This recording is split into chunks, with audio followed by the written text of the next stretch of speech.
Hello and welcome to Gluten-free. I know, today's a Monday, so I'm supposed to be making a recipe video. But I'm not hungry and there's nothing that I want to cook in the house, so I'm going to make an FAQ video instead. And I only have one more topic for Mad You, so I'll probably start doing gluten-free FAQs 4 times a week until I have exhausted my list of topics. Today's topic is how to read food labels. I've kind of already talked about this, but I'll go more into depth. I think food labels can be intimidating for some people. Well, maybe not the labels themselves, but the calorie count probably. Let's look at some boxes and labels of assorted foods. First, let's do a couple easy ones. These products specifically say that they are gluten-free right on the front of the packaging, which is always a great thing to see. Even if it's on something that is as stupid as hot dogs, which should always be gluten-free. That being said, I still always check the ingredients list. Sometimes I can be a bit overzealous when it comes to these things. You can normally save yourself some time by automatically looking at the bottom of the ingredients list. If there's a contain section, see what it says. If it says wheat, automatically put it down and move on to the next. On this box of Quaker Big Chewy Chocolate Chip Granola Bars, it says that it contains wheat, coconut, soy, and milk ingredients. So obviously it says wheat first, which means don't even bother. And as you can see on this label, it has granola, malted barley extract, whole grain rolled wheat, whole wheat flour, and malted barley flour again.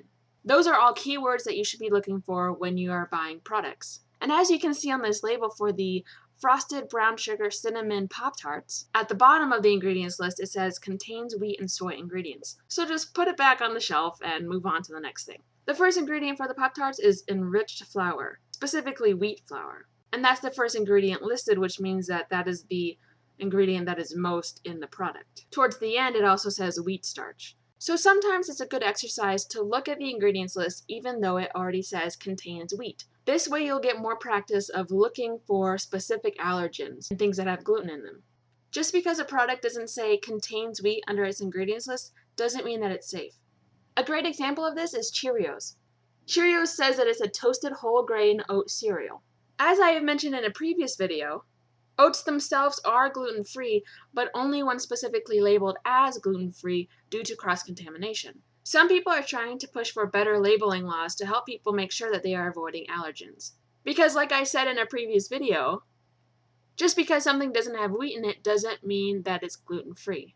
Lastly, let's take a look at Reese's Puffs. Now, nothing in the ingredients is a red flag for me. There's no barley malt, oats, wheat flour, or anything like that. However, at the end of the ingredients it says contains peanut, may contain wheat ingredients. The phrase may contain wheat ingredients is for two reasons. It could be due to the fear of cross-contamination within the factory, even though there are no wheat ingredients in that specific product. And, perhaps more importantly, it is for the company to cover their own ass. One of my relatives, who also happens to be gluten-free, told me that they make Reese's Puffs in a separate factory due to the fact that it contains peanuts.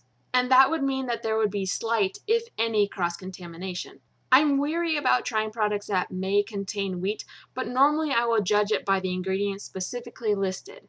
And that's because I haven't found that I'm that sensitive to cross-contamination. There are lots of people who won't even touch something because it says may contain wheat, and that may be because they are extremely sensitive or perhaps just precautionary.